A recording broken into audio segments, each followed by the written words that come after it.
Bonjour, mesdames et messieurs et mesdemoiselles. Nous sommes à un moment très important entre l'AES, les États, l'Alliance des États du Sahel et la CEDEAO. La CEDEAO, aujourd'hui dimanche, qui est en réunion, qui est en sommet à Abuja. Et la question de l'AES est aujourd'hui au menu, c'est-à-dire c'est la question principale qui sera débattue par les États membres de la CEDEAO.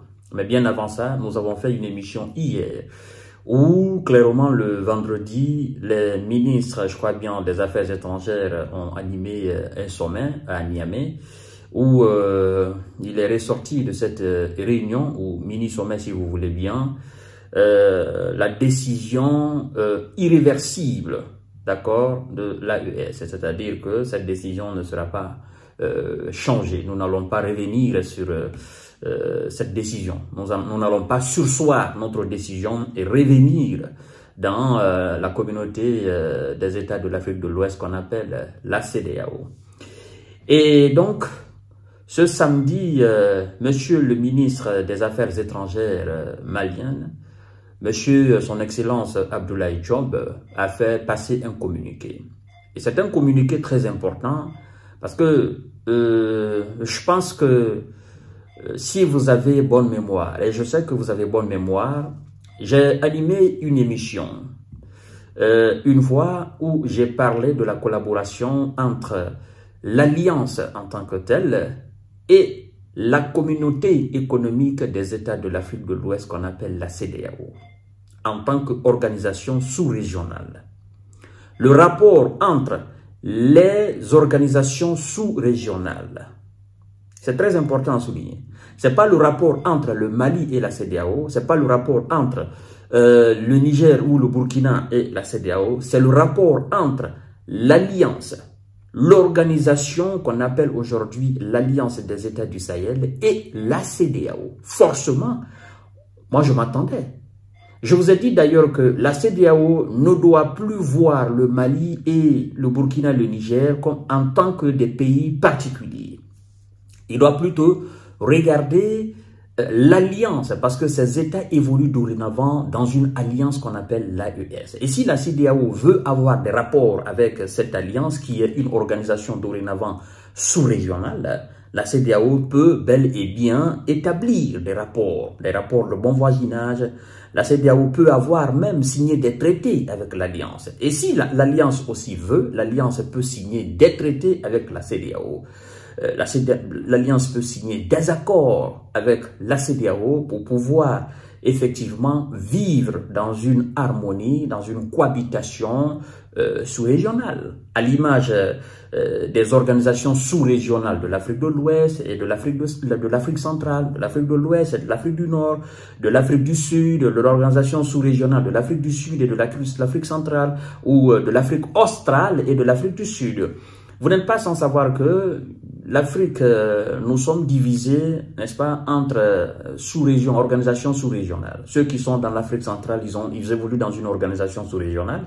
Ceux qui sont dans l'Afrique du Sud, ils évoluent dans une organisation sous-régionale. Ceux qui sont dans l'Afrique de l'Est, ils évoluent dans une organisation sous-régionale. Le Maghreb aussi évolue dans une organisation, si j'ai bonne mémoire, ou évolue aussi dans une organisation sous-régionale. Et donc, bien que ces gens évoluent dans des organisations sous-régionales, il y a un lien qui lie toutes ces organisations.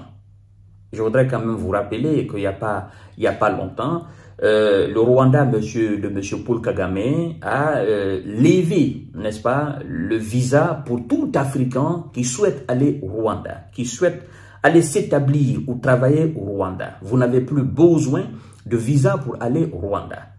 Et je crois aussi bien que monsieur le président kenyan, il a aussi, je crois bien, il a levé, n'est-ce pas, cette question-là. Il n'y a plus besoin de visa pour aller au Kenya.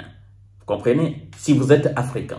On ne demande même pas si vous êtes de l'organisation sous-régionale sud-africaine ou de l'Afrique du Nord. Eux, ils disent, ces États disent, vous êtes africain, vous n'avez plus besoin de visa pour aller au Rwanda et au Kenya. Si vous voulez travailler là, travaillez. Si vous voulez résider, c'est chez vous. Si j'ai bonne mémoire, ça s'est passé. Et maintenant, l'organisation sous-régionale ouest-africaine qu'on appelle dorénavant AES.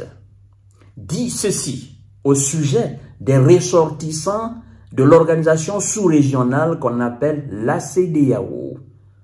CEDEAO, Communauté économique des États de l'Afrique de l'Ouest, qui n'a rien à voir aujourd'hui avec l'Alliance. Et donc, la Confédération, l'organisation sous-régionale, la Confédération des États du Sahel, qui regroupe en son sein le Mali, le Burkina et le Niger, annonce ce samedi une mesure majeure. Cette mesure vise à renforcer l'intégration régionale. Donc, ça veut dire quoi? Désormais, les ressortissants des pays membres de la Communauté économique des États de l'Afrique de l'Ouest, organisation sous-régionale, et ces ressortissants ont le droit d'entrer dans l'organisation sous-régionale AES. Ils ont le droit d'entrer dans cette organisation. Ils ont le droit de circuler. Ils ont le droit de résider. Ils ont le droit de s'établir. Ils ont le droit de quitter le territoire de l'organisation sous-régionale AES. Vous comprenez? Cette liberté de mouvement sera de toutes les façons encadrée par les législations, n'est-ce pas, nationales en vigueur. En vigueur où? En vigueur dans l'AES. Donc, pour quelqu'un qui a une très bonne vision, pour un très bon Africain, je pense que c'est salutaire.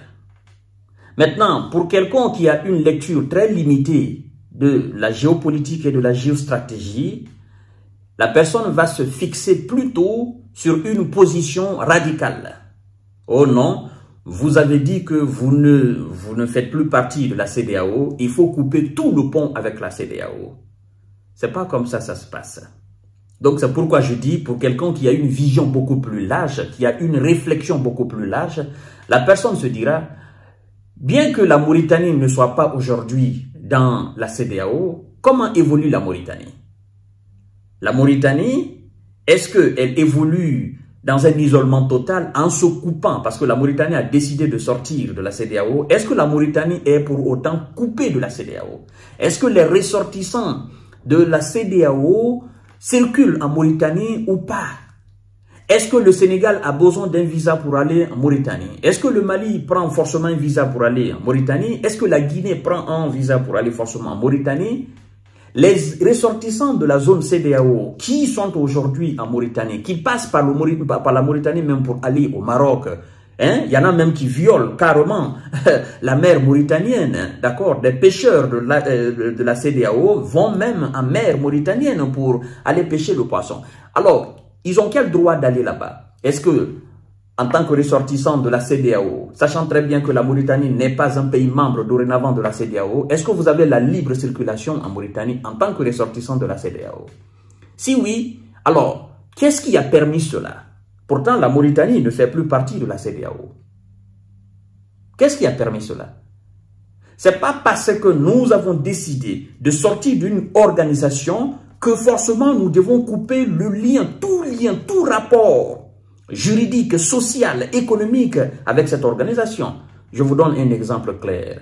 La Grande-Bretagne faisait partie, l'Angleterre faisait partie effectivement des pays membres de l'Union européenne. Aujourd'hui, les Anglais ne sont pas pays membres de l'Union européenne.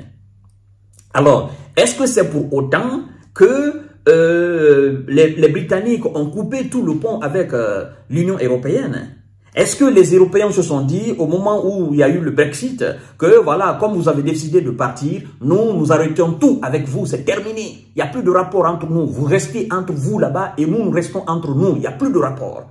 Je voudrais quand même vous rappeler que bien que la Grande-Bretagne ne soit pas aujourd'hui, l'Angleterre, excusez-moi, parce qu'il y a une différence, bien que l'Angleterre ne soit pas aujourd'hui pays membre de l'Union européenne, l'Angleterre évolue avec les pays membres de l'Union européenne dans une organisation de défense qu'on appelle l'OTAN. D'ailleurs, ce sont les grands piliers de l'OTAN. Et il y a des rapports entre les pays membres de l'Union européenne jusqu'à présent avec l'Angleterre. Vous êtes français, vous entrez En Angleterre, vous ressortez tranquillement. Vous êtes belge, vous rentrez en Angleterre, vous ressortez tranquillement. Vous êtes espagnol, vous êtes italien, vous êtes quoi encore, hollandais, vous êtes polonais, vous êtes quoi encore, portugais. Vous entrez, je veux dire, les ressortissants de l'Union européenne ont le droit, je dis bien les ressortissants de l'Union européenne ont le droit de rentrer en Angleterre et ressortir. Ils ont le droit de voyager là, ils ont le droit de circuler tranquillement. Ils ont même le droit de s'établir s'ils veulent. Pourtant, l'Angleterre n'est plus dans l'Union européenne. L'Angleterre a demandé, il y a eu même, je crois bien, un référendum Brexit pour ça. Nous sortons de l'Union européenne. Donc, si l'alliance aujourd'hui, AES, fait cela, je pense que c'est une bonne idée. Je pense d'ailleurs que c'est salutaire pour ceux qui poussent la réflexion beaucoup plus loin. Je ne parle pas des gens trop limités. D'accord?